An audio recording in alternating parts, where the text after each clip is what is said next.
Baik, saya akan masuk ke dalam firman Tuhan.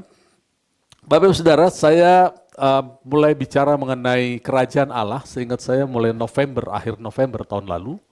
Kerajaan Allah adalah sistem pemerintahan.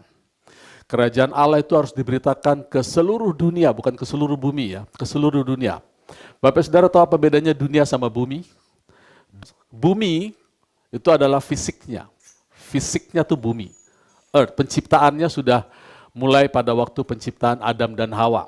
Itu earth atau bumi. Tapi dunia itu adalah sistem pemerintahan atau sistem kebudayaan. Maka Tuhan Yesus katakan sebelum Injil kerajaan ini diberitakan ke seluruh sistem, belum ada kesudahannya. Jadi yang Tuhan mau adalah bahwa kerajaan Allah itu menjadi ending atau menjadi destinasi setiap kita. Kalau baca di Ibrani, jadi karena kamu memiliki kerajaan yang tidak terguncangkan, maka milikilah grace. Ya. Jadi grace atau karya salib atau segala macam itu bukan ending dari yang Tuhan inginkan untuk setiap kita. Ending dari setiap kita adalah ada di dalam kerajaan atau dalam bahasa Indonesianya dominasi, dominion. Kejadian 1 katakan, marilah kita menciptakan manusia menurut gambar dan rupa, yaitu karakter Allah. Kemudian biarlah mereka mendominasi. Kemudian Tuhan Yesus pada waktu datang menyatakan dirinya, dia katakan begini, bahwa aku harus pergi ke kota lain untuk memberitakan Injil kerajaan, karena untuk itulah aku diutus. Paulus juga hal yang sama, pada waktu dia ke Roma, beberapa saat sebelum dia diadili, sebelum dia dihukum mati, dia menyewa satu tempat tinggal, satu rumah. Tapi kemudian dia katakan sejak saat itulah dia punya waktu yang cukup untuk memberitakan kerajaan dan memberitakan Kristus. Jadi dia beritakan dulu kerajaannya, baru dia ceritakan tentang Kristus. Nah yang menarik begini Bapak Ibu Saudara ya, ternyata Alkitab juga membedah antara Yesus dan kerajaan. Kita tahu Yesus itu bukan kerajaan, Yesus itu raja di atas segala raja. Tapi dia katakan carilah dahulu kerajaan Allah. Seek ye first, pertama-tama kerajaan Allah. Yesus tidak pernah katakan carilah dulu aku. Betul ya? Gak pernah, tidak akan ketemu saudara. Carilah dahulu kerajaan Allah dan kebenaran. Kebenaran di sini adalah righteousness atau natural dari kerajaan itu. Maka semua itu akan ditambahkan kepadamu. Terus kita tanya, kenapa Yesus tidak menyatakan dirinya carilah diri? Karena Yesus itu pintu. Yesus itu pintu. Kerajaan adalah spirit. Yesus lalu yang memberitakan mengenai kerajaan. Dari mulai dia lahir, dia pertama kali pelayanan, lalu dalam pelayanannya sampai akhirnya sebelum dia diangkat, dia memberitakan kerajaan, dominasi. Nah, apa itu kerajaan? Roma 14 ayat 17. Ya, Roma 14 ayat 17. Ini ayat yang populer. Nah pagi hari ini saya minta tolong sekali oleh Roh Kudus, kekuatan Roh Kudus untuk bisa menggambarkan bagaimana caranya masuk dalam kerajaan. Karena kita semua perlu, saudara, termasuk saya sendiri. Ya tidak ada gunanya kita belajar iman, kasih karunia, kalau kita tidak mengerti kita ada di dalam kerajaan. Ya bahkan saya bisa mengkhotbahkan hal yang bias, misalnya saya katakan, kita nggak perlu lagi minta datanglah kerajaanmu, karena kerajaan sudah ada dalam kita. Tapi kita nggak tahu cara masuk ke dalamnya. Ya, di sini dikatakan, sebab kerajaan Allah bukan soal makanan, bukan soal minuman, tetapi soal kebenaran, itu righteousness, natural Allah, soal damai sejahtera, soal sukacita oleh Roh Kudus atau in the Spirit. Karena kebenaran bisa tidak di dalam in the Spirit, tidak di dalam Roh Kudus, bahkan damai sejahtera orang bisa, yang sekarang ada istilah healing, saudara bisa healing di puncak. Bisa healing di Los Angeles kalau punya uang cukup. Bisa healing di mana-mana. Sukacita juga bisa. Semua itu bisa dilakukan kalau kita punya kompetitornya Roh Kudus. Siapa itu? Mamon. Coba buka sebentar pengkhotbah pasal 10 ayatnya yang ke-19. Ya. Untuk tertawa orang menghidangkan makanan. Anggur meriangkan hidup. Dan uang memungkinkan semuanya itu. Jadi ada sukacita dan sejahtera lain yang kalau kita punya uang. Coba switch ke King James lebih enak deh. Terjemahannya lebih enak. A feast atau pesta atau perayaan is made for laughter. Saudara bisa cari ketawa-ketawa cipika-cipiki, hahaha, buatlah pesta, buatlah perayaan. Kemudian wine make merry. Anggur membuat kita sukacita, riang sekali. Dan semua itu bisa dilakukan oleh uang. Tapi kerajaan Allah bukan soal makan minum saja, tetapi sukacita, damai sejahtera in the spirit. Jadi waktu Yesus katakan carilah kerajaan Allah, masuk ke dalamnya.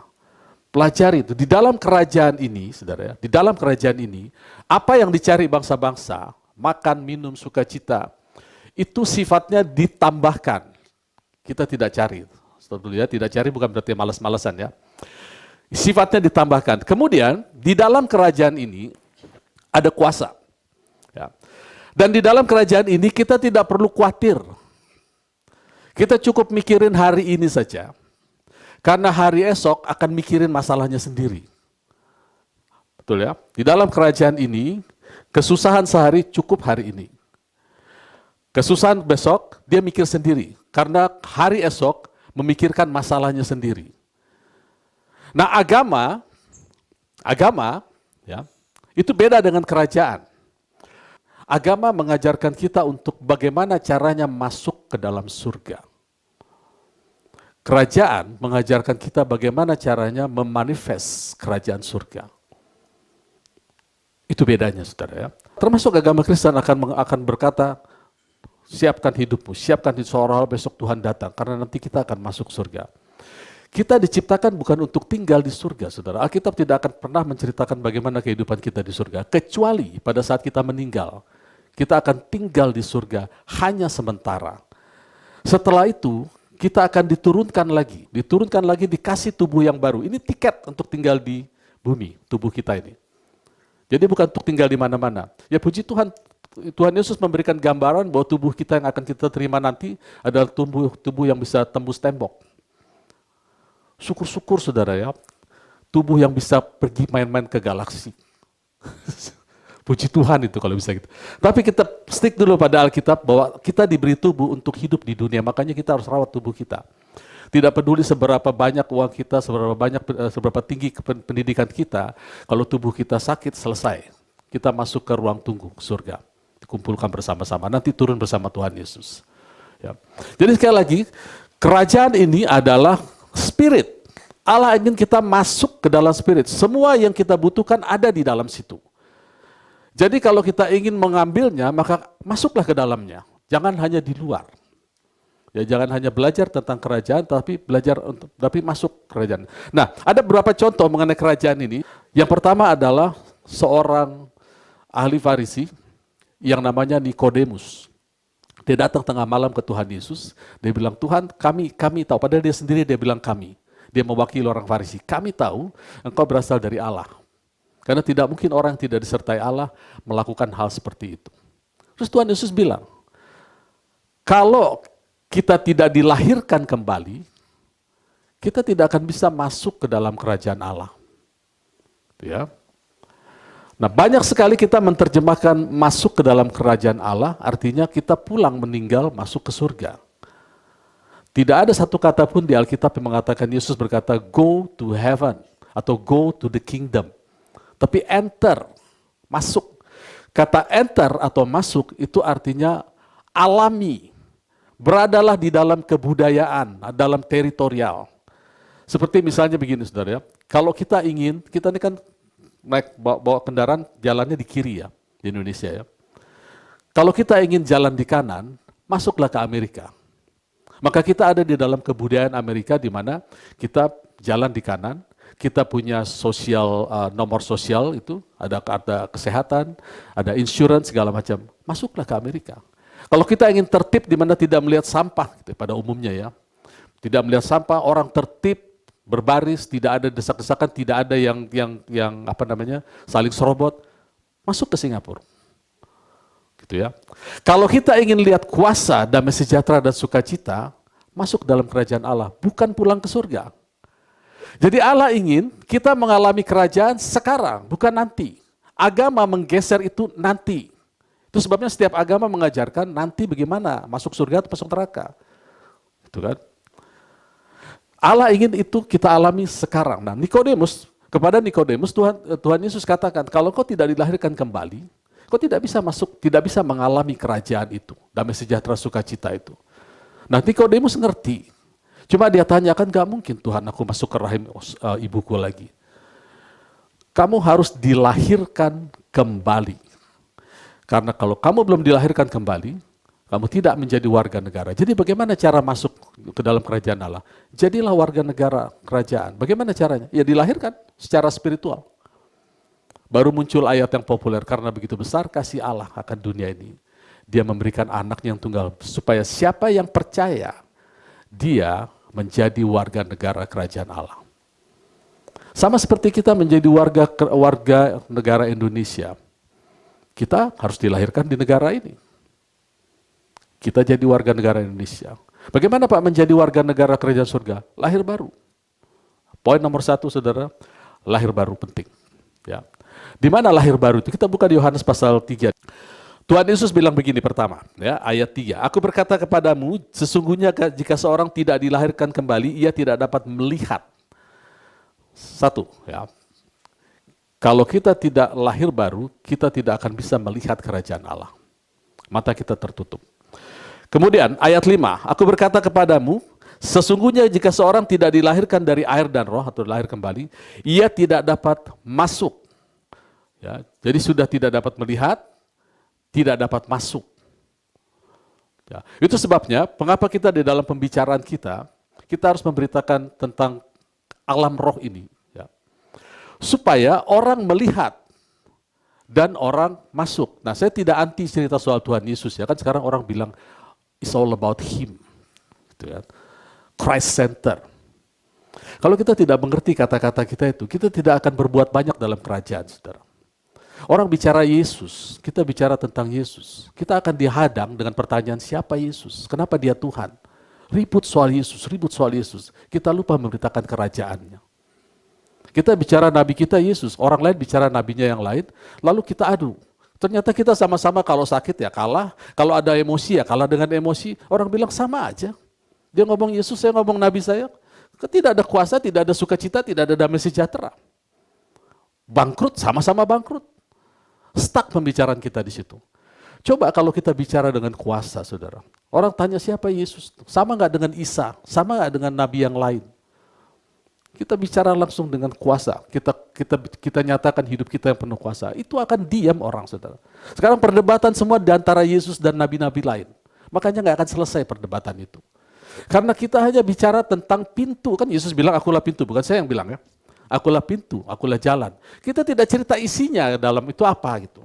Dan orang tidak bisa melihat kita hidup di dalam isinya itu. Dalam kuasa, damai sejahtera. Makanya saya lihat banyak orang-orang sederhana ya, yang tidak belajar teologi ya, tapi hidupnya penuh dengan kuasa, damai sejahtera, sukacita. Dia nggak usah bicara siapa Yesus, orang tanya gimana caranya supaya bisa mengalami yang kamu alami. Baru dicerita tentang rajanya. Jadi memang kita harus balance dalam menceritakan, karena kerajaan dan rajanya itu oknum yang sama. Rajanya Yesus, kerajaan itu Spirit, Roh Kudus. Kita harus balance. Di Alkitab, di dalam Perjanjian Baru ada cerita di mana Paulus berkata, apakah kamu sudah dibaptis Roh Kudus? Belum katanya. Padahal itu murid-murid sudah tahu tentang Yesus, tapi belum kenal tentang Roh Kudus. Dia tahu tentang pintu, tapi dia tidak tahu kerajaan. Sampai Paulus tanya, kalau gitu kamu dibaptis dengan baptisan apa? Oh, baptisan Yohanes. Baptisan Yohanes hanya untuk pertobatan, pintu. Roh Kudus pernah dengar? Enggak pernah. Kamu sudah dibaptis Roh Kudus? Belum. Kenapa? Karena Roh Kudusnya tidak diceritakan, saudara. Padahal kerajaan itu bicara soal damai sejahtera, sukacita in the Spirit. Gitu ya. Jadi kita harus masuk, saudara. Saya mau ajak kita semua masuk. Di dalam kerajaan ini kita dilarang khawatir.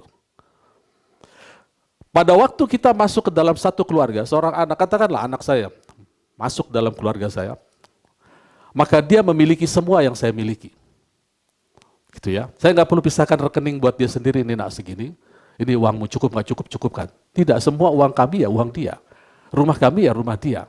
Kendaraan kami, kendaraan dia. Semua fasilitas yang kami orang tua kerjakan untuk anak kami, semuanya. Ketika kita lahir dalam kerajaan Allah, semuanya milik kita. Ada ownership ya, ada hamba Tuhan bilang tidak ada ownership. Saya lebih percaya ada ownership, harus tanggung jawab dong ya, memiliki. Tapi tidak boleh ada rasa memiliki yang berlebihan. Nggak boleh, saudara. Karena di dalam kerajaan Allah, semuanya prosper. Itu sebabnya prosperity, kemakmuran, bukan doktrin dalam kerajaan Allah. Karena semua orang dalam kerajaan Allah itu prosper. Cuma nggak tahu cara ngambilnya aja. Itu aja bedanya. Ya. Jadi semua milik. Di dalam kerajaan Allah, kita tidak bicara soal uang. Mana ada anak kerajaan pangeran bicara uang, kamu uangmu berapa? Uangmu berapa? Enggak, semuanya punya kita. Di dalam kerajaan Allah bisa dikatakan semua milik kerajaan Allah, milik saudara-saudara kita itu jadi milik bersama, tapi masing-masing punya ownership ya. Nah di dalam kerajaan Allah hanya ada 3. Itu yang membuat kerajaan bekerja di dalam kita. Yang pertama pengharapan. Semua janji-janji kerajaan Allah kita harus berani berharap. Dalam keuangan, dalam kesehatan, dalam apapun. Nah, substansi pengharapan disebut apa, saudara? Iman. Ya, iman adalah the substance of things hoped for. Kemudian, dalam pertumbuhan kita dalam pengharapan dan iman, kita akan menuju apa yang disebut dengan kasih. Makanya cuma ada 3, iman, pengharapan, dan kasih. Tidak ada kepemilikan. Jadi dalam kerajaan surga, saudara, bukan berapa besar kita bisa mengumpulkan uang, punya rumah, punya pendidikan, bukan, saudara. Seberapa kuat kita bisa mengakses semua yang ada dalam kerajaan Allah. Makanya saya katakan kekayaan dengan kelimpahan itu beda. Di dalam kerajaan dunia, kita mengumpulkan kekayaan. Tapi di dalam kerajaan Allah, kita berjalan dalam kelimpahan. Ada tipu daya kekayaan, tapi tidak ada tipu daya kelimpahan. Jadi kita bisa sama-sama, anak Tuhan yang satu bisa punya banyak harta melimpah, nggak ada masalah, tidak ada masalah, selama dia bisa diakses itu dari kerajaan Allah. Ada lagi satu lagi keluarga yang biasa-biasa hidupnya pas-pasan, bukan pas-pasan ya, biasa-biasa aja.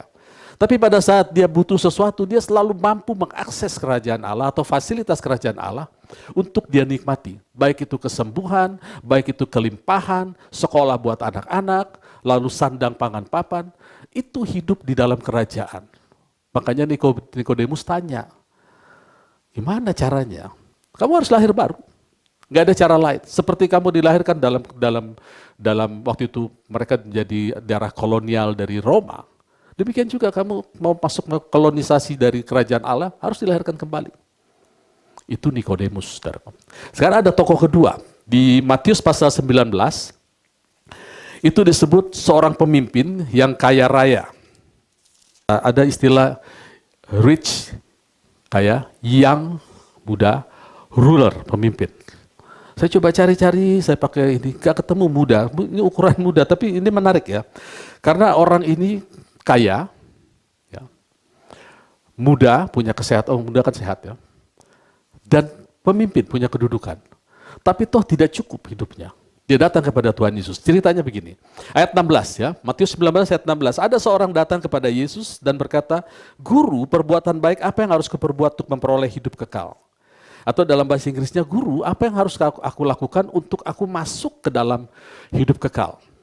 Ini sama dengan kerajaan ya.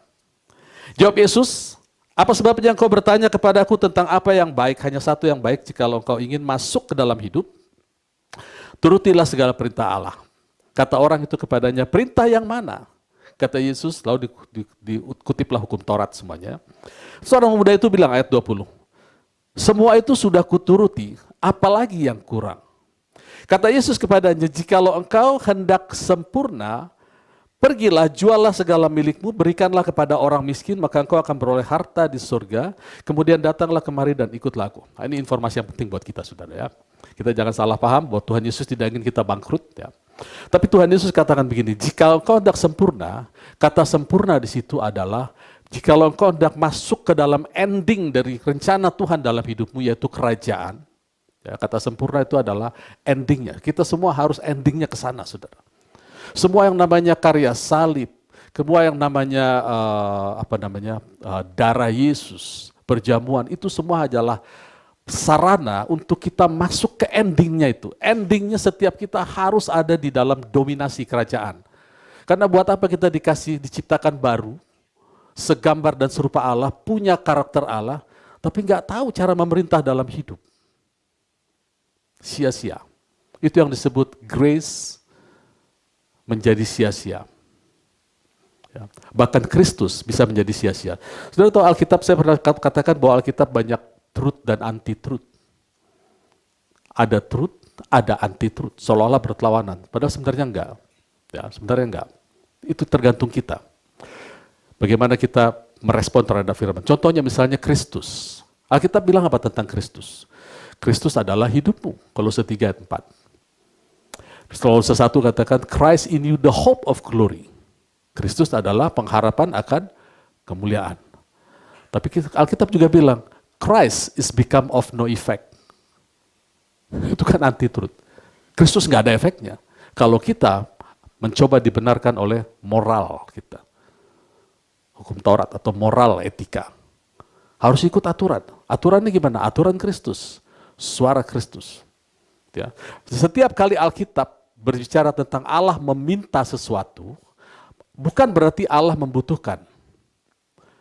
Allah meminta sesuatu dari kita bukan berarti membutuhkan, tetapi dia harus menunjukkan bahwa di dalam kerajaannya semua milik dia, lepaskan itu kalau engkau ingin dapat yang lebih. Karena tidak mungkin kita bilang kita ada di dalam kerajaannya, tapi kita mengklaim semua hasil keringat kita, kerja keras kita, itu milik kita. Ini susah, saudara. Saya akui ini susah. Kita semua harus mau belajar melepaskan semua kepemilikan kita seolah-olah kita tidak memiliki, sekalipun kita memiliki segala sesuatu. Untuk membuktikan perkataan itu, cerita ini berakhir dengan ayat 29, setiap orang yang karena namaku meninggalkan rumahnya, saudaranya laki-laki atau saudaranya perempuan, bapaknya atau ibunya, anak-anak atau ladangnya, akan menerima kembali 100 kali lipat dan memperoleh hidup yang kekal. Maksudnya begini, Tuhan hanya bisa memberikan apa yang dia miliki semuanya kepada kita, kalau hati kita tidak mengklaim bahwa ini milikku tuh yang ini, yang aku kerja keras ini, dengan keringatku ini, dengan doa puasaku ini. Bukan itu, saudara. Tuhan ingin lepaskan, coba lepaskan.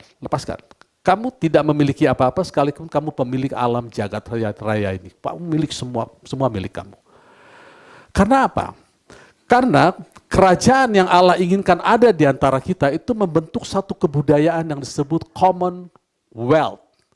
Di dalam Efesus 2 ayat 12 dikatakan ada istilah commonwealth. Commonwealth kita tahu ya, kekayaan common, semuanya kaya. Semua kaya, itu sebabnya gereja mula-mula ada ditulis oleh Roh Kudus dikatakan bahwa mereka menjual harta miliknya, mereka tidak menganggap miliknya itu miliknya sendiri, tapi milik bersama. Nah ini baca dengan hikmat ya, tidak berarti kita langsung hambur-hambur jual rumah bagi-bagi ke semua orang, tidak. Tapi mental kita, karakter kita itu adalah kita tidak merasa apa yang kita punya itu adalah milik kita. Kalau kita bisa sampai pada level itu, Tuhan Yesus menjamin kita tidak akan pernah kekurangan. Tidak akan pernah. Saya katakan sulit. Kenapa? Karena Tuhan Yesus katakan sulit. Kita ikuti ceritanya. Lalu ayat 22.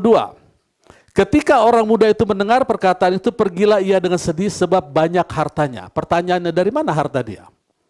Dia katakan, semua aturan Allah, hukum Taurat sudah kulakukan sejak masa muda. Dan Allah berjanji, barang siapa yang memperhatikan perkataannya, mendengarkan baik-baik dan melakukannya, aku akan memberkati berlimpah-limpah. Jadi anak muda ini dapat harta dari mana? Berkat Tuhan. Karena dia pemimpin bangsa Israel. Karena dia hidup agamanya bagus, ya, hukum Taurat dia ikuti semua. Dia diberkati, tetapi waktu kerajanya bilang, lepaskan itu. Maksudnya bukan memiskinkan orang ini, bukan, saudara. Lepaskan itu, kamu punya yang lebih. Karena sekarang kamu berhadapan dengan rajanya sendiri. Dia sedih. Saudara. Pernahkah Bapak Ibu Saudara ketemu dengan kasus gini? Kita lagi pegang uang nih, punya uang. Tiba-tiba kita ketemu saudara kita butuh banget, sangat memerlukan. Terus ada gerakan untuk kita memberi, terus kita tahan. Kalau itu kejadiannya, maka kita seperti pemuda ini. Kita tahan. Tapi waktu kita bilang, oke, aku beri. Maka Tuhan janji, kita akan dapat 100 kali lipat. Karena di dalam kerajaan Allah, Allah ingin semua anak-anaknya makmur, tidak ada yang berkekurangan. Itu yang Allah inginkan. Komunitas yang diinginkan adalah disebut eklesia. Eklesia itu adalah istilah political term atau kelompok kabinet di dalam Yunani, saya ulang lagi ya, dalam kerajaan Yunani dulu ada kabinet di mana orang-orang tertentu dikumpulkan dan orang itu diberikan pikiran dari kaisar. Itu disebut eklesia. Nah, eklesia ini dipakai oleh Tuhan Yesus. Jadi eklesia ini bukan gereja yang seperti sekarang, saudara. Eklesia ini dipakai oleh Tuhan Yesus sebagai istilah, dia juga mau mengumpulkan orang-orang yang dia selamatkan ke dalam satu wadah yang disebut eklesia, disebut my eklesia, atau gerejaku, my eklesia. Kenapa ada kata my? Karena ada eklesia yang lain punya kaisar. Jadi my eklesia itu harus berikan pikiran-pikiranku. Supaya apa? Dari pikiran Kristus keluarlah satu kebudayaan, satu komunitas dengan kebudayaan, semuanya makmur. Bukan hanya harta yang kita bagikan, tapi perkataan kuasa yang menyembuhkan. Damai sejahtera, kasih. Ayat 23, Yesus berkata kepada murid-muridnya, aku berkata kepadamu sesungguhnya sukar, ya, bukan saya yang bilang ya. Yesus yang bilang, sukar sekali bagi seorang kaya untuk masuk ke dalam kerajaan surga. Mengapa? Selama siapapun ya kita yang memiliki kekayaan, kita semua kaya ya, tapi mengklaim bahwa itu adalah hasil kerja keras, hasil keringatku, hasil doa puasaku, sehingga kita begitu pegang itu, saudara percayalah, sulit sekali kekayaan yang sesungguhnya itu mengalir flow dari dalam hidup kita. Padahal kita diciptakan sebagai konduktor untuk menyalurkan berkat Tuhan kepada orang-orang sekitar kita. Jadi Tuhan Yesus yang katakan, susah. Sekali lagi aku berkata kepadamu, diulang lagi, lebih mudah seekor unta masuk melalui lubang jarum daripada seorang kaya masuk ke dalam kerajaan Allah. Ketika murid-muridnya mendengar itu, sangat gemparlah mereka dan berkata, jika demikian siapakah yang dapat diselamatkan?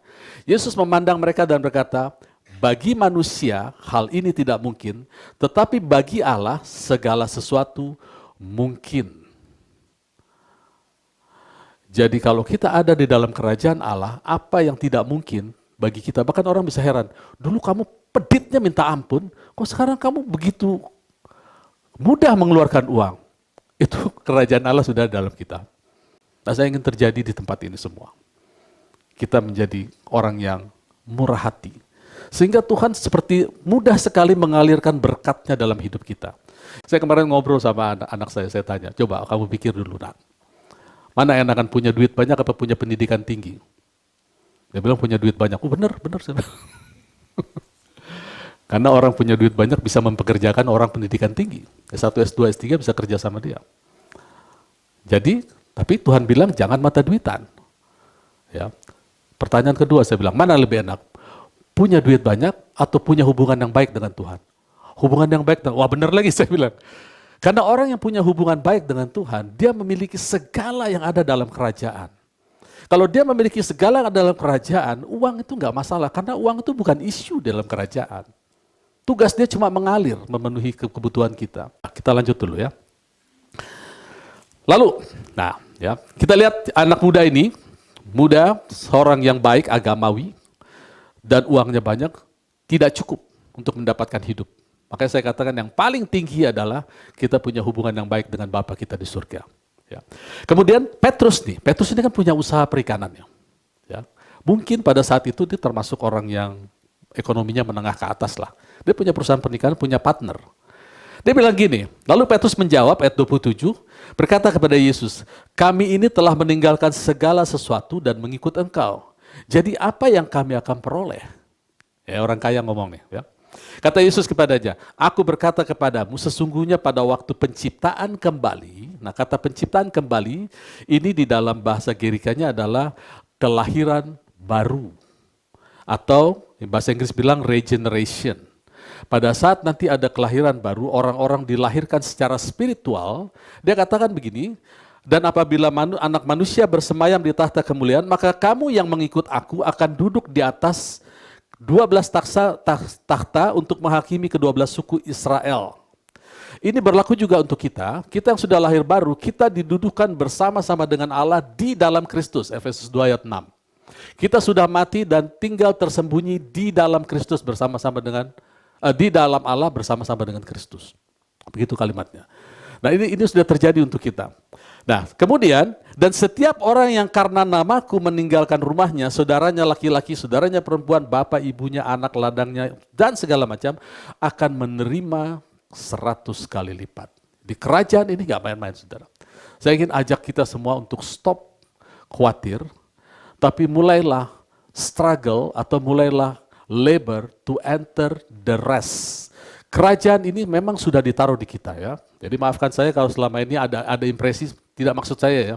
Tapi kalau ada impresi bahwa kerajaan Allah sudah dalam kita, kita nggak perlu minta-minta kerajaan. Betul, kita tidak perlu minta kerajaan, tapi kita perlu mengeluarkan damai sejahtera, sukacita in the spirit. Kuasa. Kerajaan Allah bukan soal perkataan, tapi soal kuasa. Masih ingat apa yang Nabi Yesaya nubuatkan pada waktu dia menubuatkan tentang Kristus?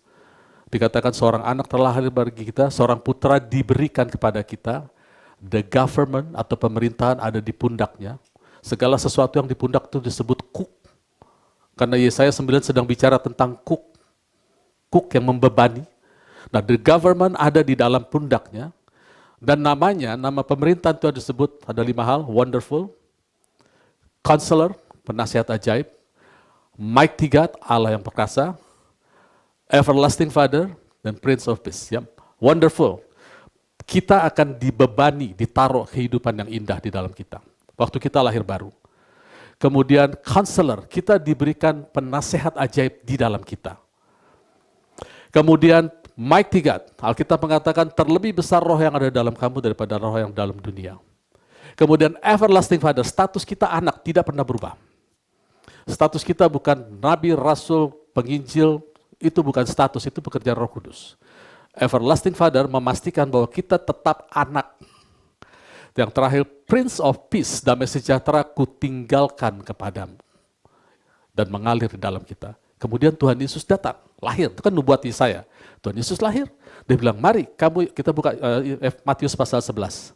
Lalu Tuhan Yesus datang, dia katakan begini, marilah kepadaku semua yang letih lesu dan berbeban berat, aku akan memberikan kelegaan kepadamu.